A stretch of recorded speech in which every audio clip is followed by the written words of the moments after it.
Assalamualaikum warahmatullahi wabarakatuh. Perkenalkan, nama saya Viola Yosef Indra dengan NIM 4012411171. Di video kali ini saya akan membahas tugas dari mata kuliah Hukum Laut Internasional yang dibimbing oleh Bapak Sintong Arianto PH. Nah, pembahasan yang akan saya bahas kali ini adalah tentang garis pangkal serta jenis-jenis negara dalam hukum laut internasional. Nah, pembahasan ini diatur pada UNCLOS 1982, itu aturan internasional yang mengatur tentang penggunaan laut oleh negara-negara di dunia ini. Kenapa ini penting? Karena laut bukan cuma sebagai wilayah geografis, tetapi juga punya nilai ekonomi, politik, dan bahkan pertahanan yang sangat besar. Sebelum kita masuk ke pembahasan lebih lanjut, saya akan memaparkan konsep dasarnya. Dalam hukum laut internasional, wilayah laut itu tidak dihitung secara sembarangan.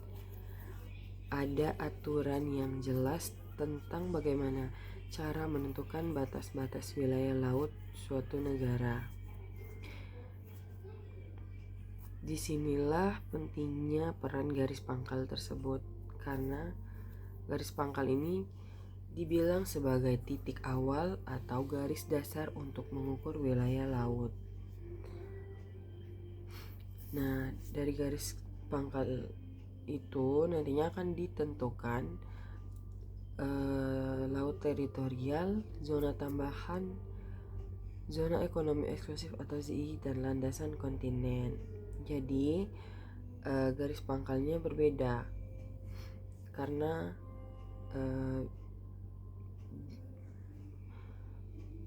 membuat luas wilayah laut suatu negara itu juga bisa menjadi berbeda. Makanya penentuan garis pangkal itu sangat penting dan tidak bisa dilakukan sembarangan.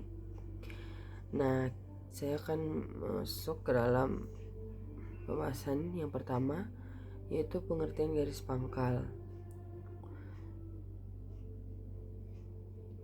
Garis pangkal adalah garis yang digunakan sebagai dasar untuk mengukur lebar laut teritorial suatu negara. Di dalam UNCLOS 1982 ada beberapa jenis garis pangkal. Yang pertama itu garis pangkal normal, di mana garis ini adalah garis yang mengikuti bentuk alami pantai.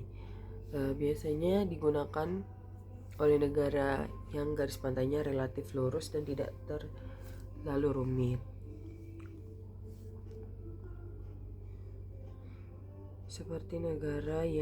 Contohnya seperti negara yang tidak memiliki banyak pulau atau teluk di dalamnya. Yang kedua ada garis pangkal lurus. Garis ini digunakan ketika garis pantai suatu negara tidak beraturan, kayak misalnya banyak lekukan atau terdapat banyak pulau kecil di dekat pantainya. Nah, dalam kondisi ini, negara boleh menarik garis lurus yang bisa menghubungkan titik-titik tertentu di pantai dengan tujuan agar penentuan wilayah laut menjadi lebih praktis dan jelas. Yang ketiga ada garis pangkal kepulauan.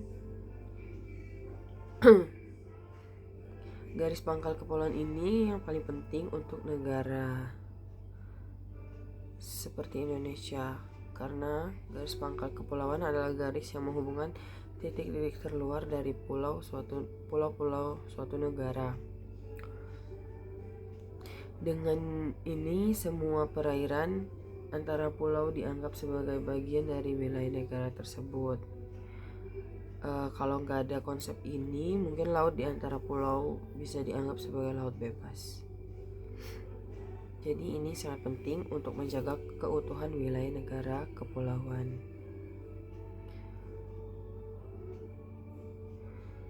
Nah, selanjutnya ada jenis negara dalam hukum laut internasional. Yang pertama itu ada negara pantai. Yang mana negara pantai adalah negara yang memiliki wilayah laut dan berbatasan langsung dengan laut. Contohnya Indonesia, Jepang, dan Australia. Negara pantai juga memiliki beberapa hak penting seperti menentukan batas laut teritorial, menjaga keamanan wilayah laut, dan memanfaatkan sumber daya laut seperti ikan dan minyak. Negara pantai juga mempunyai kewajiban untuk menjaga keamanan pelayaran dan melindungi lingkungan laut.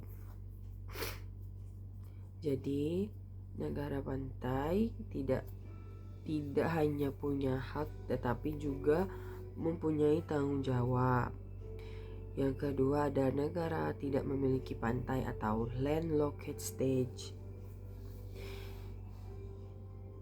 di mana negara ini tidak punya akses langsung ke laut. Contohnya seperti Nepal dan Laos. Walaupun mereka tidak mempunyai akses langsung ke laut, tetapi mereka punya hak dalam hukum laut internasional, seperti hak untuk mengakses laut melalui negara lain dan hak untuk melakukan perdagangan internasional melalui laut. Biasanya dilakukan melalui kerjasama dengan negara tetangga. Jadi hukum laut internasional juga adil dalam untuk negara yang tidak mempunyai akses laut. Yang ketiga ada negara secara geografis tidak beruntung.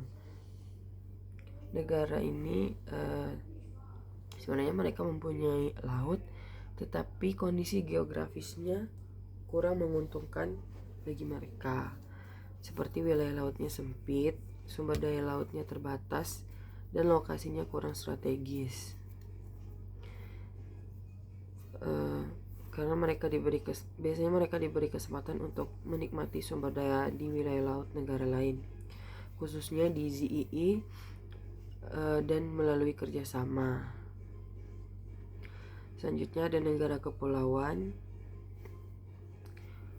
di mana negara kepulauan ini adalah negara yang terdiri dari banyak pulau dan perairan yang menghubungkan menjadi satu kesatuan. Contohnya Indonesia, karena dalam UNCLOS 1982 negara kepulauan itu mempunyai hak khusus seperti menarik garis pangkal kepulauan, menjadikan perairan antar pulau sebagai wilayah kedaulatan, karena Indonesia memiliki ribuan pulau. Nah, dengan adanya aturan ini, Indonesia bisa menjaga keutuhan wilayahnya baik di darat maupun di laut. Negara kepulauan juga tetap harus memberikan hak lintas untuk kapal asing selama sesuai dengan aturan internasional. Nah, kesimpulannya, yang pertama ada garis pangkal itu sebagai dasar utama dalam menentukan wilayah suatu negara. Yang kedua tentang 3 jenis utama negara dalam hukum laut internasional. Negara yang pertama ada negara pantai, negara tidak memiliki pantai, dan negara geografis tidak beruntung. Dan juga negara kepulauan yang memiliki aturan khusus. Semua aturan itu diatur dalam UNCLOS 1982 untuk menciptakan keseimbangan antara kedaulatan negara dan kepentingan nasional. Mungkin itu saja yang dapat saya sampaikan di video ini. Jika ada kekurangan mohon maaf. Assalamualaikum warahmatullahi wabarakatuh.